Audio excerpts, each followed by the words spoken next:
मित्रों, दिल्ली में चुनाव अपने पूरे ज्वार पर है और उसके साथ ही चुनाव के हर किरदार का असली चेहरा भी उभर कर सामने आ रहा है।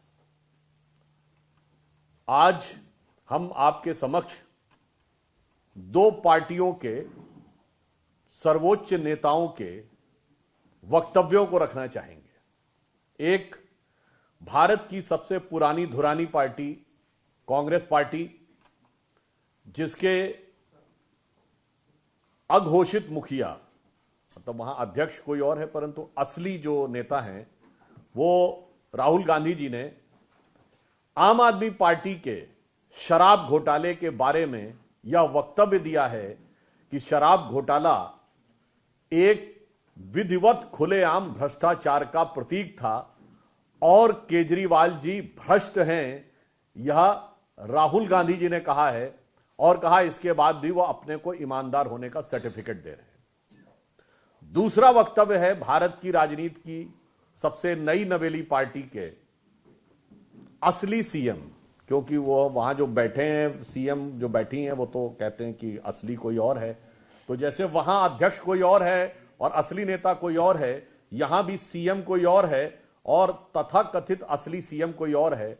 उन्होंने पलटकर कांग्रेस पार्टी के लिए कहा है कि नेशनल हेराल्ड केस जो ओपन एंड शट केस है, केजरीवाल जी ने ट्वीट किया है कि नेशनल हेराल्ड केस जो ओपन एंड शट केस है उसमें आप भ्रष्टाचार में लिप्त हैं और हमको कह रहे हैं। मैंने यह दो वक्तव्य आपके सामने इसलिए रखे कि ये दोनों घोटाले, शराब का घोटाला और नेशनल हेराल्ड का घोटाला, यह भारत की राजनीति के सबसे अलग प्रकार के दो घोटाले हैं।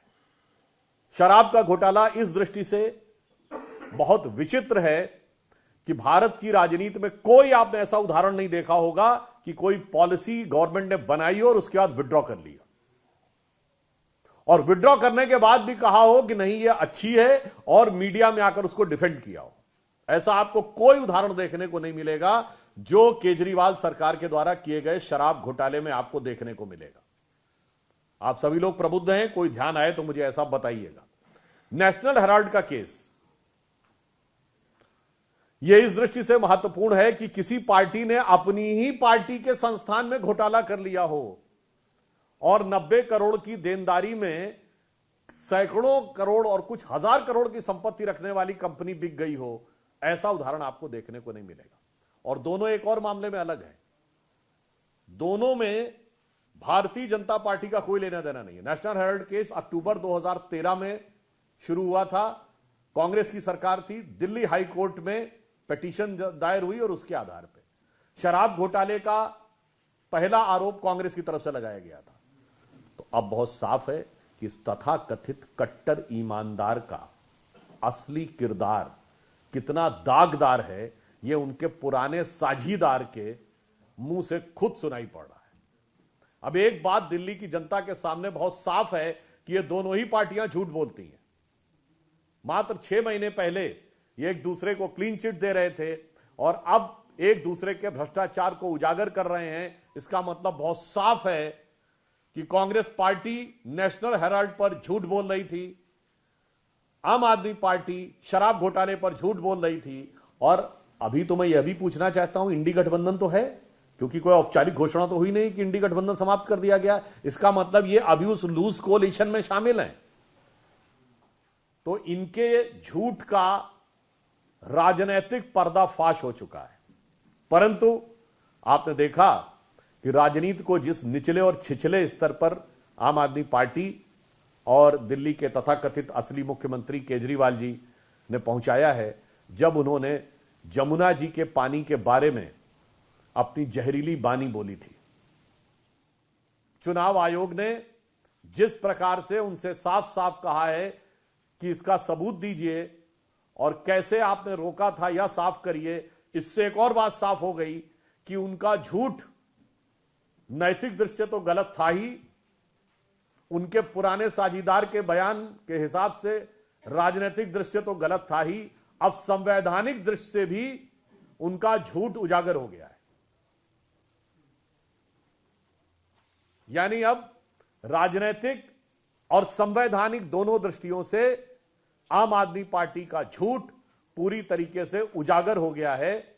इसलिए अब मुझे लगता है दिल्ली की जनता को बहुत साफ साफ समझ में आ गया है कि भ्रष्टाचार में आकंठ डूबे ये दल सिर्फ एक दूसरे के भ्रष्टाचार को बचाने के लिए, एक दूसरे के सच को झूठ का मुलम्मा लगाकर छुपाने के लिए आए थे और अब वो पूरी तरीके से एक्सपोज हो गए। मुझे लगता है कि चुनाव आयोग के इस सवाल के बाद तो केजरीवाल जी के लिए माफी भी छोटी चीज है और दिल्ली की जनता उन्हें माफ नहीं करेगी।